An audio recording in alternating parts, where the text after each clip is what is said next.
Assalamu alaikum wa rahmatullahi wa barakatuhu. Our today's lecture is about the ethical and the moral system of Islam. In this lecture, we will discuss these following important points. Number one, the definition of morality, ethics in other religions, meaning of ikhlaq in Islam, importance of morality in Islam, Islamic ethical system is different from other systems or other religions, some important morals which are discussed in Holy Quran, and then we will discuss the first most important and foremost duty of a Muslim, that is honesty, implications of honesty, kinds of honesty which is known as internal and external honesty, ways of building honesty, what are the different ways which Islam has adopted in creating the sense of honesty in human beings, reasons, reward, punishment and practice of honesty. Then we will describe an important and opposite of honesty, that is the hypocrisy, the deceit, the bribery. And then we will discuss what is the meaning of honesty in trade and how we can implement the honesty in monetary dealings, need and benefits of honesty, reward and punishment, and then Prophet Muhammad, peace be upon him, as a living example of honesty. Definition of morality.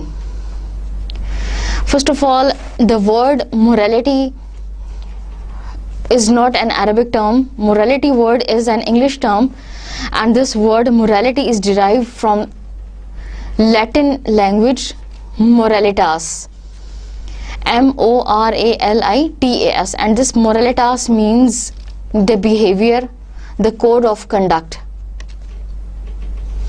a social behavior adopted by many persons, groups, nations, races, or adopted by a single human being, an individual human being. That is known as morality. And this word morality has two important aspects of its meanings. Number one is known as descriptive meaning, and the second one is known as normative meaning of ethics. Descriptive meaning means the system, the code of conduct, behavior adopted by a group, a nation, a society, or a race, which they think as a model, or they think that it is a standardized rule, or it is a standardized behavior that is known in its descriptive meaning. The normative meaning of morality is the code of conduct, behavior, or standardized rules which are adopted by a single and individual human being, or which are adopted by a single religion. That is known as the normative meaning of the morality. And the morality, the word morality means a code of conduct, a system of behavior settled by some ethical system, or settled by some ethical religion, or settled by any dogma. Ethics in other religions. The ethical system of other religions is different than the ethical system of Islam, and the system of ethics in different religions is different, but this is the thing on which all the religions has stressed. اسلام کا اخلاقی نظام یا وہ تعلیمات جن پر اسلام نے زور دیا ہے ان کا سسٹم، ان کا نظام باقی مذاہب سے مختلف ہے. مثلا اسلام ایک ڈیوائن ریلیجن ہے، ایک ایور لاسٹنگ ریلیجن ہے، and this religion stressed to create a human being or to make a human being a divine being. اسلام یہ چاہتا ہے کہ ایک انسان کو صرف ایک انسان نہ سمجھا جائے یا ایک انسان نہ بنایا جائے، بلکہ ایک انسان کو ایک ڈیوائن بینگ، ایک خدائی مخلوق بنایا جائے.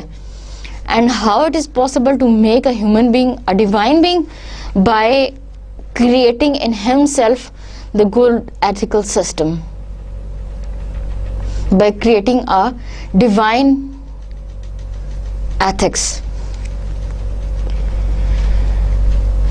And the second sense in which the ethical system of other religions is changed, that the other religions have stressed on some common or some ethical duties. For example, in Christianity there is a very great importance of the rights of the neighbors. ہمسایوں کے حقوق پر Christianity نے بہت زور دیا ہے اور خاص طور پر اس کی تاکید کی ہے.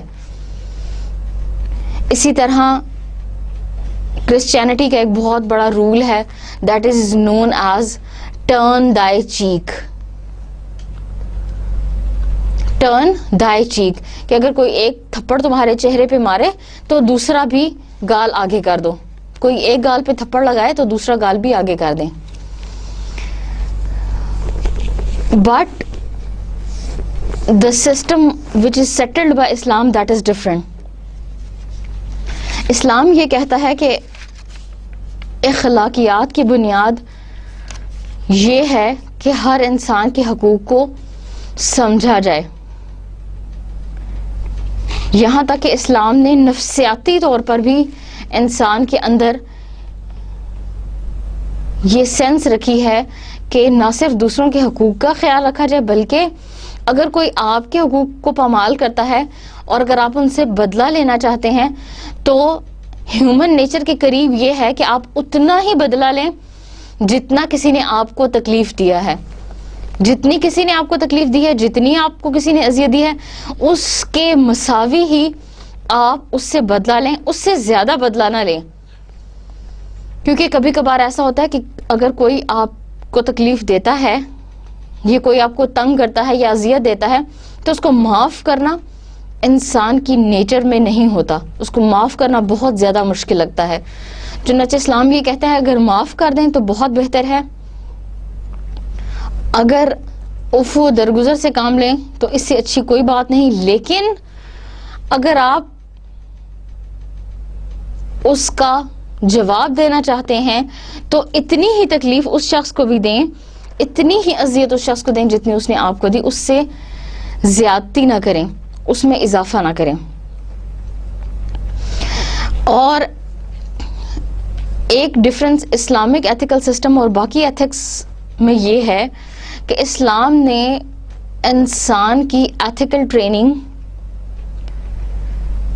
بہت شروع کی بیسس سے کی ہے، بہت بنیاد سے کی ہے، اور انسان کے اندر ہر قسم کی ایتھیکل کوالٹیز ڈالنے کی کوشش کی ہے، اس کو ڈیوائن بینگ بنانے کی کوشش کی ہے. مثلا اسلامک ایتھیکل سسٹم میں سوشل، اکنامک، پولیٹیکل ہر قسم کی ٹیچنگز ہیں جو انسان کو ایک اچھا انسان بنانے میں مدد دے سکتی ہیں. اسی لیے اسلام نے اخلاق پر بہت زیادہ زور دیا ہے. The meaning of اخلاق in Islam. The words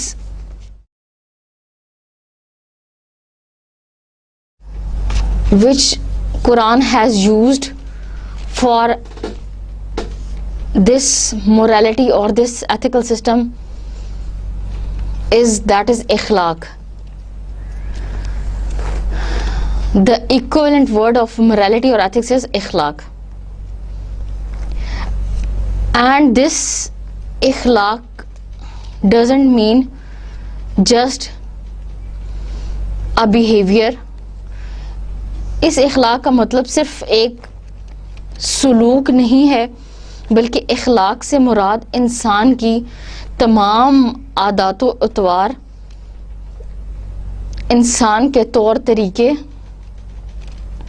دوسروں سے ملنے جلنے کا طریقہ، دوسروں کے ساتھ اس نے کیا سلوک روا رکھا، یہ،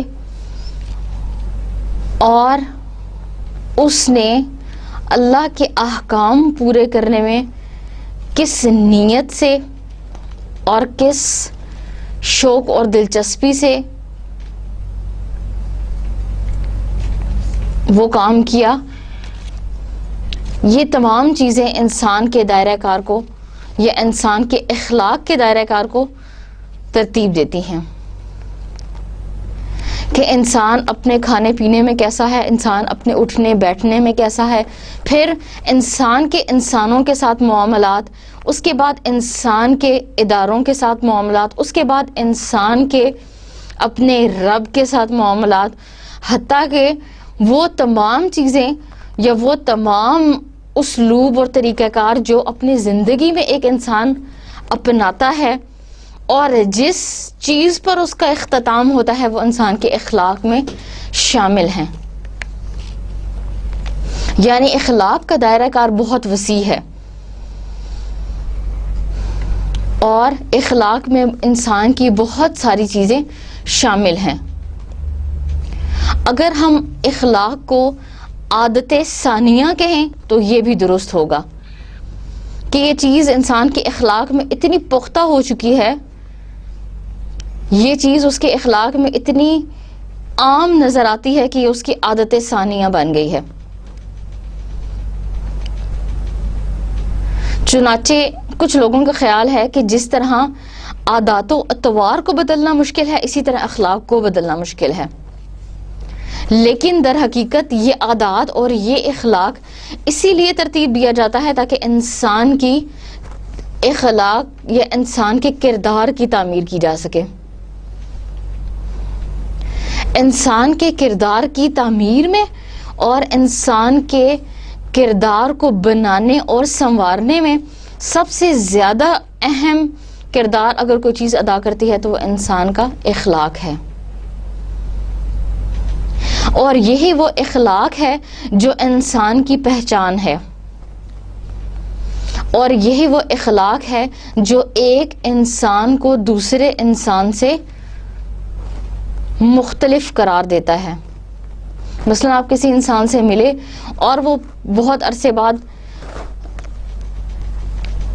آپ نے اس کو دوبارہ دیکھا، یا وہ انسان آپ سے ملنے کے بعد چلا گیا اور آپ کی اور اس کی ڈیلنگ یا آپ کا اور اس کا معاملہ یا آپ کا اور اس کا تعلق بہت کم وقت کا تھا، بہت تھوڑا وقت کا تھا، لیکن وہ وقت یا وہ عرصہ گزرنے کے بعد جب آپ دوبارہ اس شخص سے ملے، ہو سکتا ہے آپ اس کے چہرے کو آپ اس کے نام کو نہ جانتے ہوں، لیکن جو چیز اس شخص کی پہچان کا ذریعہ بنے گی یا وہ چیز جس کے ذریعے آپ اس کو دوبارہ پہچانیں گے وہ اس کا اخلاق ہوگا کہ اس شخص نے میرے ساتھ ایسا رویہ رکھا یا اس شخص کا میرے ساتھ ایسا سلوک تھا، یہ وہی انسان ہے جس نے میرے ساتھ ایسا کیا، چاہے وہ اچھا ہو اور چاہے وہ برا ہو. تو اس معنی میں اخلاق ایک بہت وسیع چیز ہے، ایک بہت دور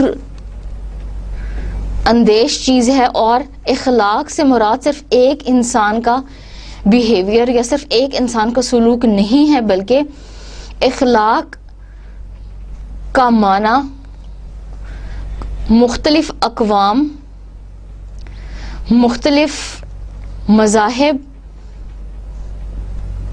اور مختلف نسل سے تعلق رکھنے والے لوگوں کے سلوک اور رویے کو بھی محیط ہے، اس کا بھی احاطہ کرتا ہے.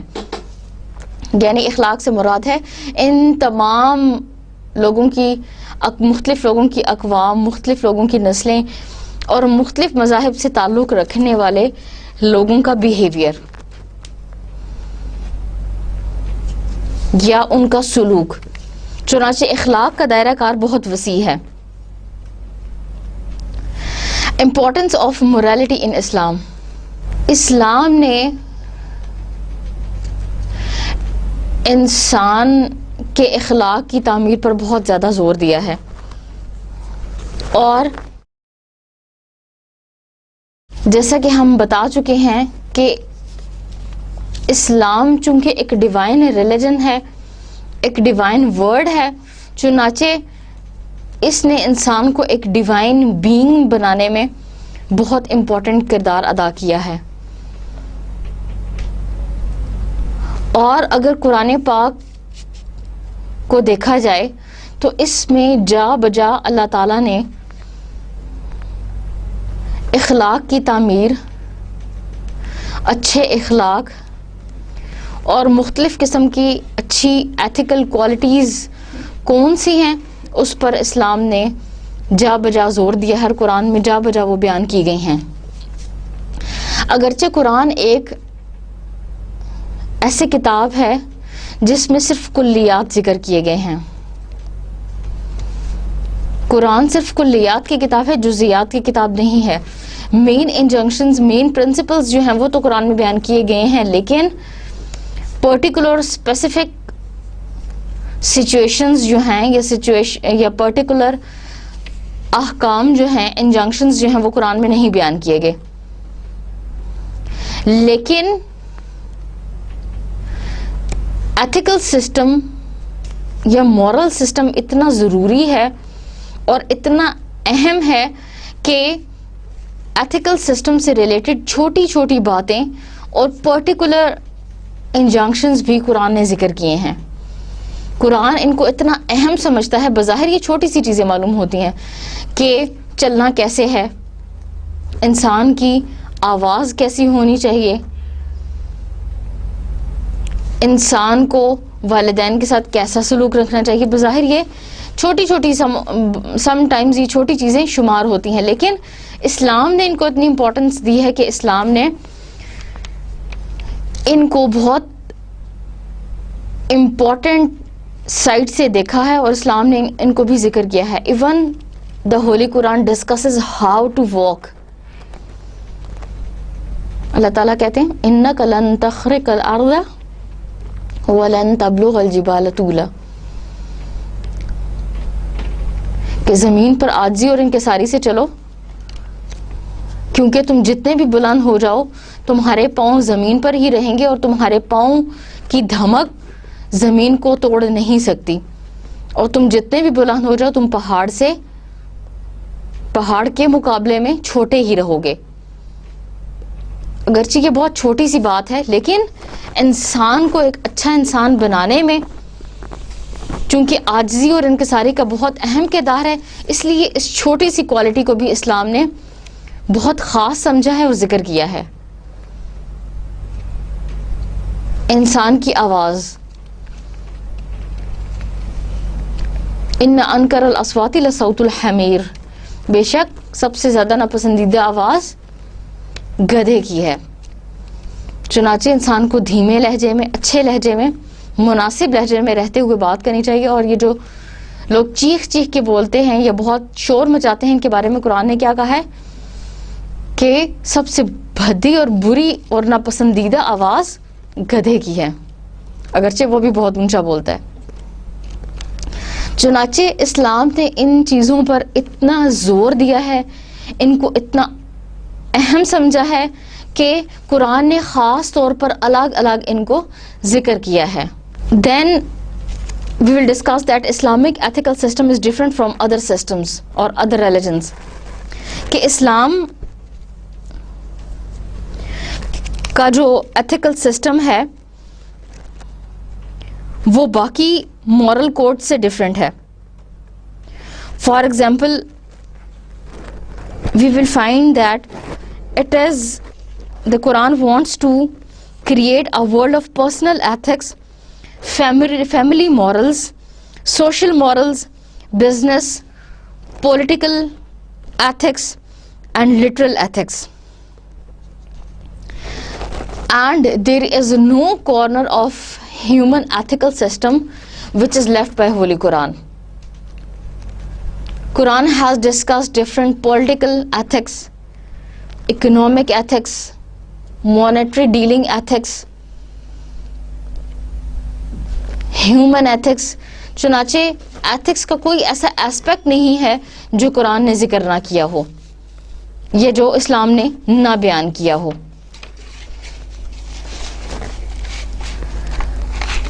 اور انسان کی زندگی کا سب سے اہم ایسپیکٹ یہی ہے کہ اس کو ایک اچھے اور اعلیٰ اخلاق اور کردار پر کے مقام پر فائز کیا جائے. یہاں تک کہ نبی کریم صلی اللہ علیہ وسلم نے جب دین کی تبلیغ کی اور جب دین کو پھیلانا شروع کیا تو سب سے پہلی چیز جس پر انہوں نے محنت کی اور جس کی تعمیر میں انہوں نے دن رات صبح و شام صرف کیا وہ انسان کے اخلاق کی تعمیر تھی. اور وہ چیز جو ان کے اخلاق کی پہچان تھی وہ بھی اخلاق تھا. مثلاً لوگ اگرچہ آپ پر ایمان نہ لائے، قریش مکہ کے بہت سے لوگ آپ پہ ایمان نہیں لائے، لیکن آپ کو آپ کے ذاتی اوصاف کی وجہ سے پہچانتے تھے، آپ کو صادق اور امین مانتے تھے. صادق مانا سچا اور امین مانا ایمانت دار، آنیسٹ، ٹرسٹ وردی. اور قرآن کا ایتھیکل سسٹم یا اسلام کا ایتھیکل سسٹم اس طرح سے بھی مختلف ہے کہ اس نے ایک مورل یا بیہیویئر کا سٹینڈرڈ سیٹ کر دیا ہے، اخلاق اور کردار کا ایک سٹینڈرڈ بنا دیا ہے، اور اس کے بعد آپ صلی اللہ علیہ وسلم کو اس پر فکس کر دیا ہے اور لوگوں کو بتایا ہے کہ یہ وہ سٹینڈرڈائزڈ رولز ہیں جو قرآن کی روشنی میں آپ نبی کریم صلی اللہ علیہ وسلم کی ذات میں دیکھ سکتے ہیں. گویا اسلام نے اخلاق اور کردار کی ایک واضح تصویر، ایک چلتی پھرتی اور جیتی جاگتی مثال اور تصویر پیش کی ہے. یعنی اسلام کے مورل ایتھکس کچھ ایسے نہیں ہیں جن پر عمل کرنا مشکل ہو یا جن پر انسان عمل نہ کر سکتا ہو، بلکہ قرآن کا قائم کردہ اخلاقی نظام ایسا ہے جو ہر انسان کے لیے قابل عمل ہے. اور انسان کی انسٹنکٹیو نیچر، انسان کی فطرتی اور قدرتی جبلت کے قریب ترین ہے. یعنی اسلام نے کوئی ایسے رولز نہیں سیٹ کیے جس پر انسان عمل نہ کر سکے، اور اسی لیے بتا دیا کہ اگر ان کی عملی تصویر دیکھنا چاہتے ہو تو نبی کریم صلی اللہ علیہ وسلم کی زندگی کا مطالعہ کرو. یعنی ایک پہلے چیز اس کو اس کی زبانی کلامی اس کے بارے میں حکم دے دیا، اس کے بارے میں بتا دیا، اس کے بعد اس کی عملی تصویر پیش کر دی کہ یہ حکم دیکھنا چاہتے ہو تو اس طرح دیکھو، اس کی تصویر دیکھنا چاہتے ہو تو یہ دیکھو. چنانچہ یہی وجہ ہے کہ نبی کریم صلی اللہ علیہ وسلم نے اپنی زندگی میں اخلاق اور کردار کا ایک بہترین نمونہ پیش کیا، اور ہر پہلو سے ہم ان کے اخلاق کا موازنہ کر سکتے ہیں، ہر پہلو سے ان کے اخلاق کا مطالعہ کر سکتے ہیں. مثلا اگر کوئی انسان باپ ہے تو اس کا کیسے اخلاق ہونا چاہیے، اگر کوئی سپہ سالار ہے تو اس کے اخلاق میں کیا خوبیاں ہونی چاہیے، اگر کوئی انسان گارڈین ہے، کسی کی قیادت کر رہا ہے، سرپرست ہے، تو اس کے اخلاق میں کیسی چیزیں ہونی چاہیے. چنانچہ نبی کریم صلی اللہ علیہ وسلم کی زندگی ایک مکمل اور کامل اخلاق کا نمونہ ہے جس کی پیروی کرنا بہت ضروری ہے، اور جس کی پیروی کرنے میں ہی انسان کی فلاح اور انسان کی کامیابی کا زینہ ہے. اور اگر ہم سم امپورٹنٹ مورلز ان قرآن، اور اگر ہم کچھ اہم اخلاقی اقدار کو قرآن میں دیکھنا چاہیں یا پھر نبی کریم صلی اللہ علیہ وسلم کی زندگی سے ان کا مطالعہ کرنا چاہیں تو مثلاً قرآن میں اللہ تعالیٰ نے والدین کے ساتھ اچھا سلوک کرنے کے بارے میں بہت جگہ پر حکم دیا ہے، اور والدین کے ساتھ اچھا سلوک کرنے کو قرآن نے اتنی زیادہ اہمیت دی ہے کہ اللہ کی نافرمانی کے بعد، شرک کے بعد دوسرا بڑا گناہ کبیرہ والدین کی نافرمانی ہے، والعیاذ باللہ۔ بلکہ اسلام نے تو کہا ہے کہ والدین کے لیے دعا کی جائے، رب ارحمہما کما ربیانی صغیرا، اور والدین کی ہر قسم کی نافرمانی سے بچا جائے۔ اسی طرح اچھے اخلاق کے بارے میں نبی کریم صلی اللہ علیہ وسلم نے بہت سارے ارشادات بیان فرمائے ہیں۔ مثلا ایک جگہ نبی کریم صلی اللہ علیہ وسلم کہتے ہیں the best of you is the best among you in conduct، تم میں سے سب سے اچھا انسان وہ ہے جس کے اخلاق سب سے اچھے ہیں، جس کا اخلاق اور کردار سب سے اچھا ہے۔ And this hadith is mentioned by Bukhari and Muslim۔ ایک دوسری حدیث میں نبی کریم صلی اللہ علیہ وسلم فرماتے ہیں کہ انسان کے نامہ اعمال میں جو سب سے وزنی چیز ہوگی قیامت کے دن، وہ انسان کا اچھا اخلاق اور انسان کا اچھا کردار ہوگا، اور اللہ تعالیٰ اس شخص کو ناپسند کرتا ہے جو دوسروں کے حق میں بری زبان استعمال کرتا ہے۔ Prophet Muhammad says, the heaviest thing to be placed in the balance of a believing slave on the day of judgment will be the good behavior, and Allah hates the one who uses bad language۔ اور اسی طرح ایک شخص نے نبی کریم صلی اللہ علیہ وسلم سے پوچھا کہ وہ کون سا عمل ہے جو مجھے جنت میں لے جائے گا، یا ایسے اعمال کی طرف میری رہنمائی فرمائیے جو مجھے جنت کی طرف لے جانے والا ہو۔ تو نبی کریم صلی اللہ علیہ وسلم نے فرمایا تقوی of Allah and good conduct, اللہ کا خوف، اللہ سے ڈرنا، پرہیزگاری اور اچھا اخلاق۔ یعنی انسان صرف ان دو چیزوں پر اگر عمل کرے تو وہ جنت میں داخل ہونے کا حقدار قرار دیا جا سکتا ہے۔ In another hadith, the Prophet Muhammad ﷺ made distinctions among Muslims based on their behavior.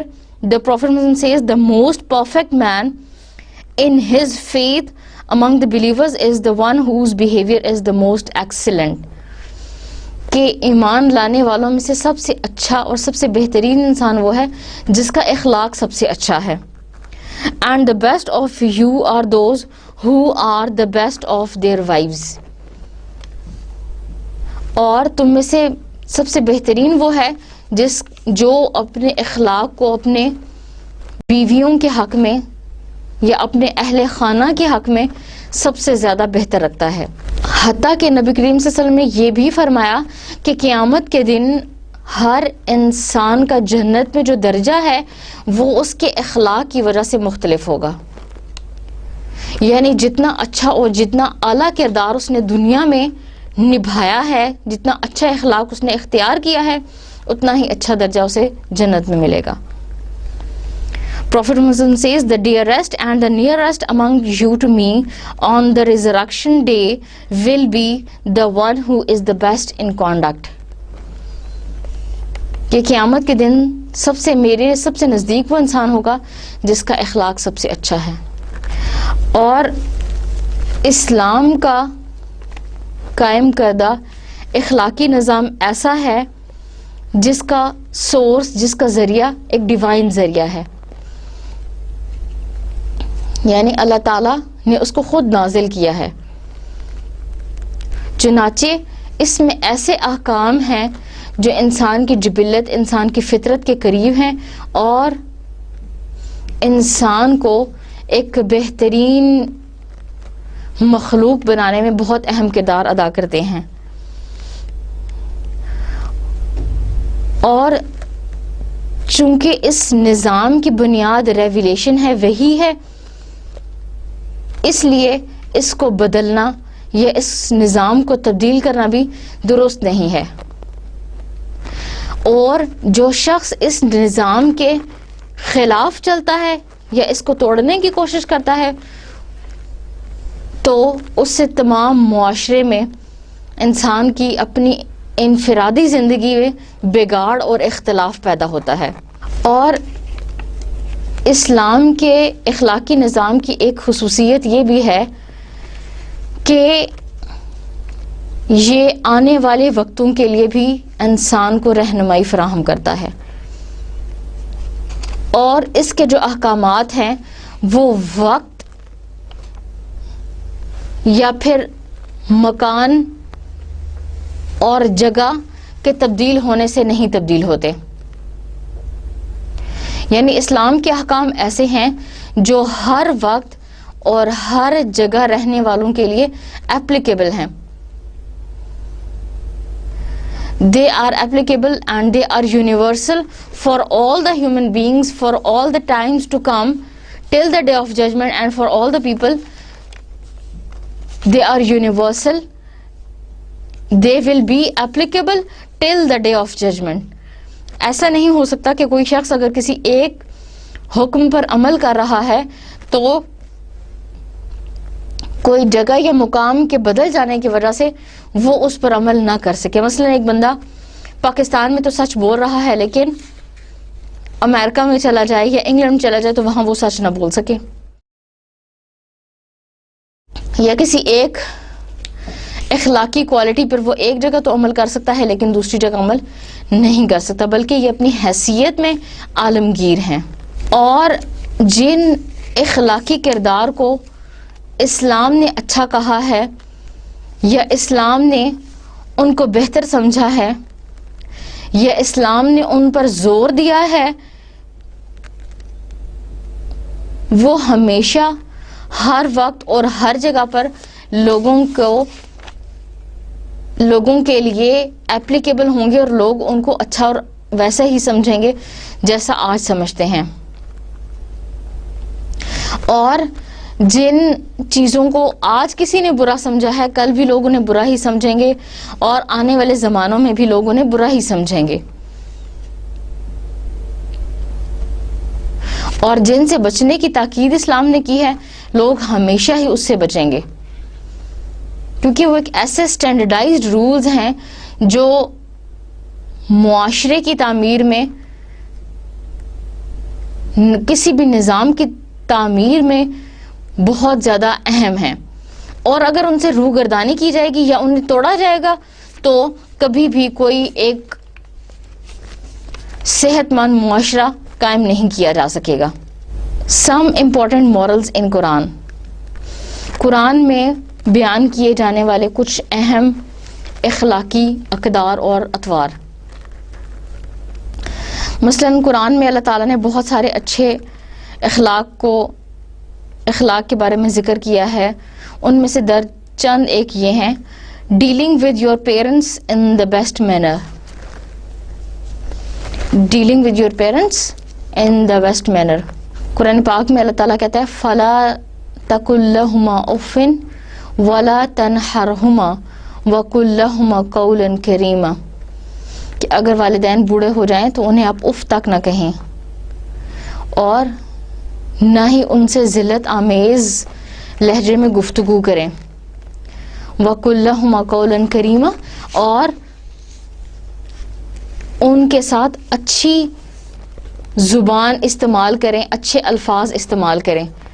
وخفض لہما جناح الذل، اور اپنی ہر قسم کی مدد جو ہے وہ آپ ان کے لیے فراہم رکھیں، ان کو فراہم کریں، یعنی آپ کی طرف سے انہیں کوئی اذیت نہ ملے.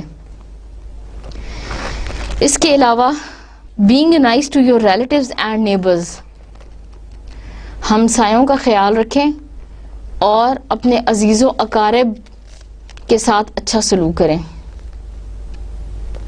اور عزیز و اقارب کے ساتھ اچھا سلوک رکھنا ایک بہت بڑی نیکی ہے.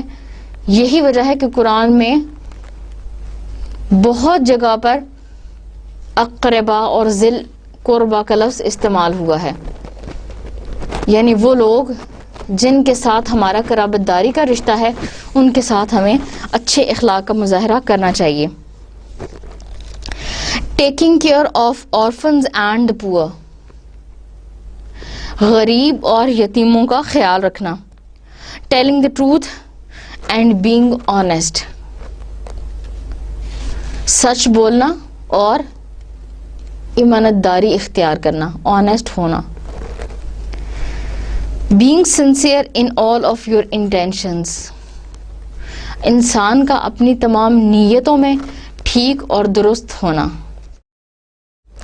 فلفلنگ یور پرومسز، اپنے وعدوں کو پورا کرنا. ٹریٹنگ آل پیپل فیئرلی، ہر انسان کو فیئر، صحیح اور اچھے طریقے کے ساتھ ٹریٹ کرنا، اس کے ساتھ بہترین طریقے سے سلوک کرنا. یہ چند وہ اہم اخلاقی اطوار ہیں جن پر قرآن نے بہت زور دیا ہے. اس کے علاوہ قرآن نے کچھ ایسے اخلاق کی اطوار پر بھی زور دیا ہے جن کا تعلق انسان کی انفرادی زندگی سے ہے. مثلا اللہ سبحانہ وتعالی tells us in Surah Luqman how to walk. Verse number 19, Allah subhanahu wa ta'ala says, and be moderate in your walking. And be moderate your walking. It means that Allah subhanahu wa ta'ala doesn't like the arrogance and the vanity. These are not the attributes of a human being. And Allah subhanahu wa ta'ala dislikes these qualities even in walking. So Allah subhanahu wa ta'ala says that the walking of a human being should be moderate. And in Surah Furqan, Allah subhanahu wa ta'ala says, and the servants of the most beneficent are those who walk on the earth in modesty. This is the verse number 63. That the servants of Allah subhanahu wa ta'ala are those who are moderate in their walking, جو اپنی چال میں اعتدال اختیار کرتے ہیں. اور اسی طرح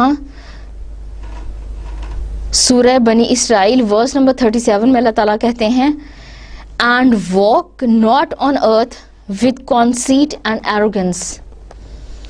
Verily you can neither slit nor penetrate the earth, nor can you attain a stature like the mountains in height. Verse number 37 سورہ بنی اسرائیل. ایروگنس، تکبر اور غرور ایک ایسی کوالٹی ہے، ایک ایسی صفت ہے انسان کے اندر کہ جس کو اللہ تعالیٰ نے سخت ناپسند کیا ہے. چنانچہ اللہ تعالیٰ نے کہ انسان کی چال میں بھی تکبر نہ ہو در ذیل آیات بیان کی ہیں. And even the Holy Quran teaches us that how we should behave in gathering. How we should behave in gathering. مجلس میں ہمیں کیسے behave کرنا چاہیے اور مجلس کے آداب کیا ہیں. اللہ سبحانہ وتعالی says in سورہ مجادلہ, O you who believe, when you are told to make room in assemblies, do so. جب تمہیں یہ کہا جائے کہ مجلس میں وسعت اختیار کرو یا مجلس میں دوسرے لوگوں کے لیے جگہ بناؤ تو ایسا کرو. اللہ will provide enough room for you. اللہ تعالیٰ بھی تمہیں وسعت عطا کرے گا. اللہ تعالیٰ تمہیں کشادگی عطا کرے گا. This is سورہ مجادلہ verse number 11. And this is another quality of Islamic ethical system, that it is very comprehensive, it is very detailed and complete, and Islam addresses every aspect of human being, no matter how minor it is. and it is a complete package. It does not lack anything that needs to be completed, nor does it have any effects that needs to be amended. And the ethical of Islamic system is so much minute. اسلام کا اخلاقی نظام اتنا باریک بین ہے کہ قرآن میں اللہ تعالیٰ نے یہ بھی بتا دیا that how we should behave with animals, how we should treat with animals, کہ جانوروں کے ساتھ آپ کا رویہ کیا ہونا چاہیے یہ بھی قرآن نے بتا دیا. اگرچہ یہ کلیات کی کتاب ہے اور اس میں مین پرنسپلز اور ٹیچنگز بتائے گئے ہیں, پرٹیکولر چیزیں نہیں بتائی گئی, لیکن اخلاق میں چھوٹی چھوٹی چیزوں کا بھی اتنا اہم کردار ہے کہ ان کے بارے میں بھی اللہ تعالیٰ نے ارشاد فرما دیا. Prophet Muhammad says, fear Allah when you treat the animals, take care of them, keep them in good health, no matter whether you ride over them or are raising them for their meat. کہ جانوروں سے اچھا سلوک کرو, چاہے تم ان پر سواری کرو اور چاہے تم انہیں اپنی خوراک کے لیے استعمال کرو, لیکن تمہارا یہ حق ہے کہ ان کے ساتھ تمہارا یہ فرض ہے اور جانور کا یہ حق ہے کہ تم ان کے ساتھ بہت زیادہ کیئر کے ساتھ, بہت زیادہ اچھے رویے کے ساتھ پیش آؤ. And in other hadith, the Prophet Muslim says, when you slaughter an animal, make your slaughter in the best manner. Let one of you sharpen his knife and give ease to the animal. Give ease to animal. کہ اگر تم کوئی جانور ذبح کر رہے ہو تو تمہاری چھری اتنی تیز ہونی چاہیے, جس چیز سے تم اس کو ذبح کر رہے ہو وہ اتنی تیز ہو کہ اس کو کسی قسم کی تکلیف نہ ہوگی, کہ آپ آرام آرام سے اس کو ذبح کریں اور اس کو تکلیف ہو اور اس کو درد اور شدت محسوس ہو, ایک ہی دفعہ تیز سے چھری چلائیں تاکہ اس کی پین کو, اس کی تکلیف کو کم سے کم کیا جا سکے. اور اگر ہم ان تمام ایتھیکل کوالٹیز کو جمع کریں تو در ذیل چند اہم کوالٹیز ایسی ہیں جس پر قرآن نے بہت زیادہ زور دیا ہے اور جن کو قرآن نے مختلف جگہوں پر جمع کیا ہے. مثلاً فاربیئرنس, افور درگزر, honesty, truthfulness, steadfastness, contentment, self control, bravery, chastity. All these are moral qualities of high values. Yet these become a part of the list of good moral qualities only if they are free of all ill intentions. اور یہ تمام qualities, یہ تمام اخلاقی اقدار اس وقت اخلاقی اقدار سمجھی جاتی ہیں اور اس وقت یہ اپنا فائدہ دیں گی جب ان کو کرنے والا اچھی نیت سے کرے گا. اگر آپ کوئی نیکی کر رہے ہیں اور کوئی اچھا کام کر رہے ہیں لیکن بظاہر تو وہ اچھا ہے لیکن اس کے پیچھے آپ کی کوئی بری انٹینشن ہے, کوئی بری نیت ہے, تو اس کا اجر بھی نہیں ملے گا اور اس کا فائدہ بھی نہیں ہوگا. لیکن وہی اچھا کام جو آپ کر رہے ہیں, چاہے وہ زمین سے تکلیف دہ چیز کو دور ہی کرنا ہے, اماطۃ الاذی عن الطریق, راستے سے تکلیف دہ چیز کو دور کرنا, اور وہ صرف آپ اس لیے کر رہے ہیں کہ آپ کے دل میں ایک اچھا ارادہ ہے, ایک اچھی نیت ہے, ایک اچھی انٹینشن ہے, تو آپ کو اس کا اجر ملے گا. لیکن اگر آپ کی نیت ٹھیک نہیں ہے تو یہ تمام مورل کوالٹیز بے معنی اور بے فائدہ ہیں. چنانچہ انسان کو بہترین انسان بنانے اور انسان کو ایک ڈیوائن بینگ بنانے اور انسان کو جسمانی, روحانی, معاشرتی اور معاشی حیثیت سے بہترین نمونہ بنانے کے لیے اسلام نے جس چیز پر سب سے زیادہ زور دیا ہے وہ انسان کے اخلاق کی تعمیر ہے، جو انسان کی پہچان ہے. چنانچہ اس لیے اسلام نے ایک پورا ایتھیکل سسٹم ترتیب دیا ہے، ایک پورے اس سسٹم کی طرف توجہ دلائی ہے کہ یہ وہ اچھی کوالٹیز ہیں جو ایک انسان کر سکتا ہے اور ایک انسان کے اندر ہونی چاہیے اور ایک انسان کو کرنی چاہیے. اور اگر آپ یہ کام یا یہ اخلاق جس پر اسلام نے زور دیا ہے نہیں کرتے تو معاشرے میں آپ کو ہر طرف بگاڑ اور اختلاف نظر آئے گا، چونکہ آپ کے اندر ہی وہ کوالٹیز نہیں ہوں گی اور وہ کوالٹیز آپ لوگوں میں دیکھنا چاہیں گے لیکن آپ کو ان ریٹرن نہیں ملیں گی تو معاشرے میں فساد کا باعث بنیں گی. یہ تو تھا ہمارا ایتھیکل سسٹم کے بارے میں ایک پریویو. اب ہم پڑھیں گے اسلام کی سب سے بنیادی اور اہم ethical duty, that is honesty. Honesty کا معنی ہے دیانتداری، ایمانت داری، ٹرسٹ وردینس، اور یہ انسان کی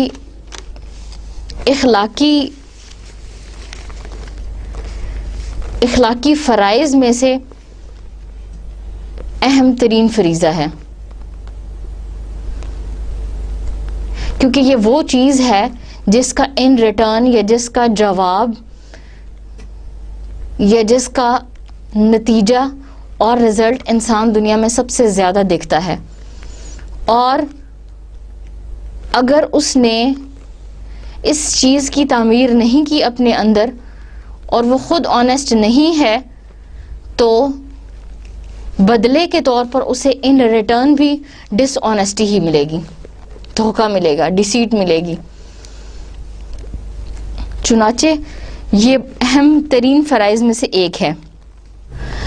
and the holy prophet, peace be upon him, has stressed 100 times to be honest, and he has stressed so much on this moral quality that a human being should, a Muslim should be honest even if it is against his own trust, his own interest. اگر یہ اس کے اپنے فائدے کے خلاف بھی ہے تو پھر بھی اسلام نے یہ زور دیا ہے یا نبی صلی اللہ علیہ وسلم کی ٹیچنگ نے زور دیا ہے کہ انسان کو پھر بھی ایمانت دار ہونا چاہیے، چاہے یہ آپ کے اپنے ذاتی مفاد کے خلاف ہی کیوں نہ ہو. اور اس بات پر بھی زور دیا ہے کہ انسان دوسروں کو دھوکہ نہ دے.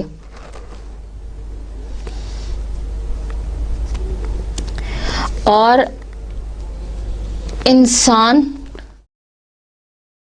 ذاتی طور پر اور اجتماعی طور پر، دونوں طور پر ضروری ہے کہ اس کی ذات میں ایسی چیزیں پائی جائیں کہ وہ دیانتدار اور ایمانت دار کہلائے،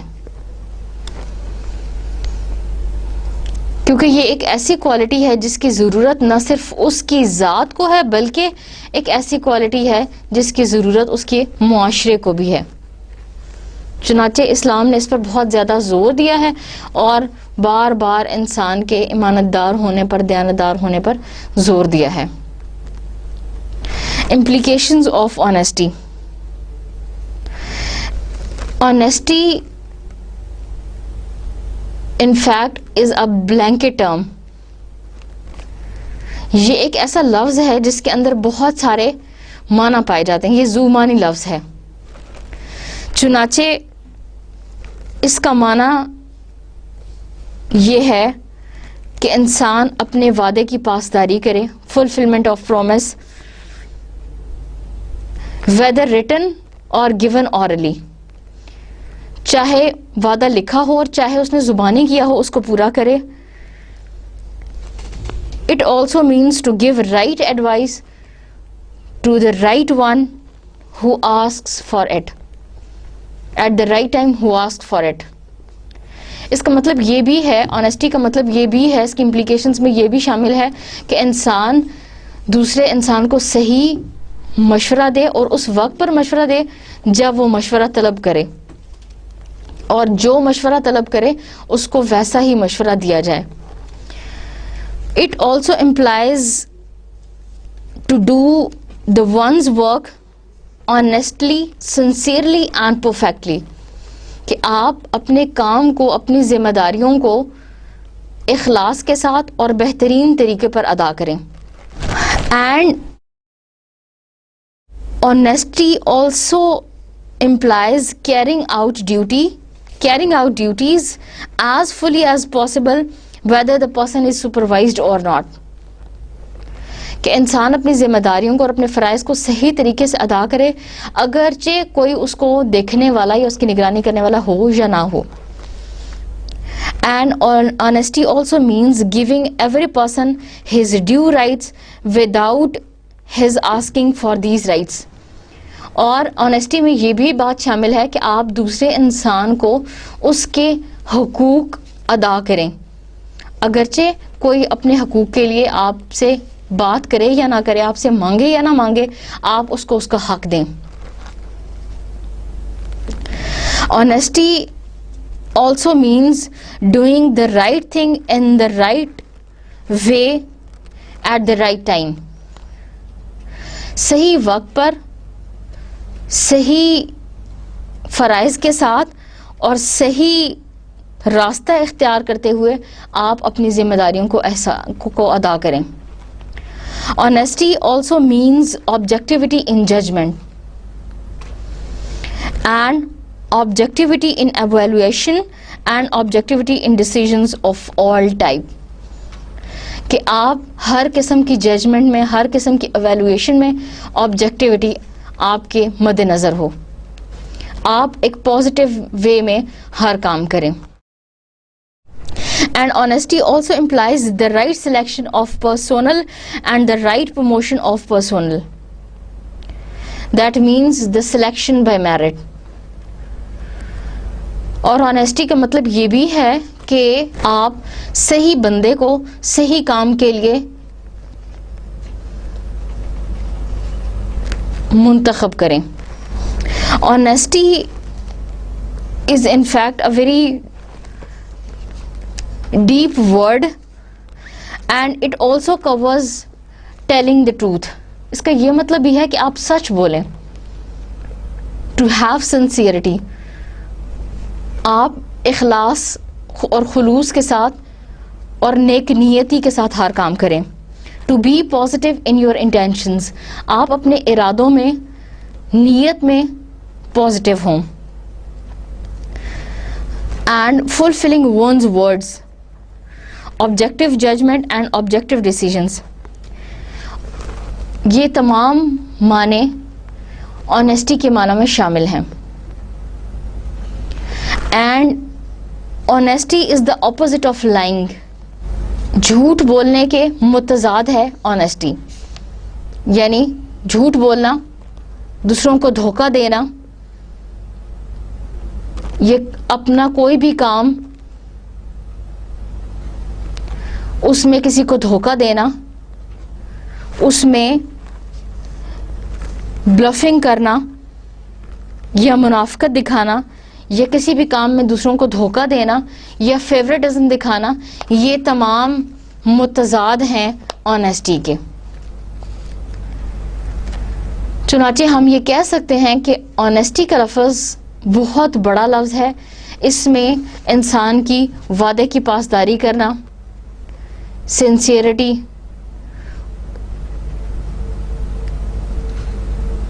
carrying out one's duties with full and positive intention, to be positive in objectivity, judgment and evaluation, یہ تمام معنی جو ہیں آنیسٹی کے معنی میں شامل ہیں.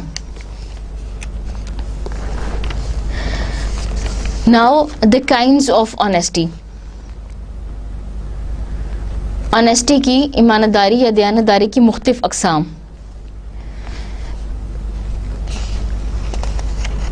Internal honesty and external honesty. Internal honesty means which is judged by the person himself alone. داخلی ایمانداری یہ ہے کہ آپ جو کچھ کر رہے ہیں آپ خود ہی اس کا اندازہ لگا لیں. آپ کی اپنی ذات یا آپ خود اس کو چیک کر سکیں کہ کیا میں اس میں ایمانت دار ہوں یا نہیں ہوں. اور ایکسٹرنل آنیسٹی سے یہ مراد ہے کہ انسان کی آنیسٹی کو کوئی دوسرا چیک کرے یا انسان کی آنیسٹی کو کوئی دوسرا سپروائز کرے کہ کیا اس انسان کی انٹینشن ٹھیک ہے یا نہیں ہے. اور ان دونوں ٹائپس پر اللہ تعالیٰ نے ڈفرینٹ قسم کے ریوارڈز رکھے ہیں, انعام رکھے ہیں. مثلا انٹرنل آنیسٹی پر اللہ تعالیٰ انسان کو سیٹسفیکشن عطا کرتے ہیں, انسان کو دلی سکون ملتا ہے. اور ایکسٹرنل آنیسٹی پر لوگ انسان کی تعریف کرتے ہیں, لوگ انسان کو اس کا ریوارڈ دیتے ہیں اور اس کا اجر ملتا ہے. چنانچہ انٹرنل اور ایکسٹرنل آنیسٹی کے اپنے اپنے فوائد ہیں. اللہ حافظ.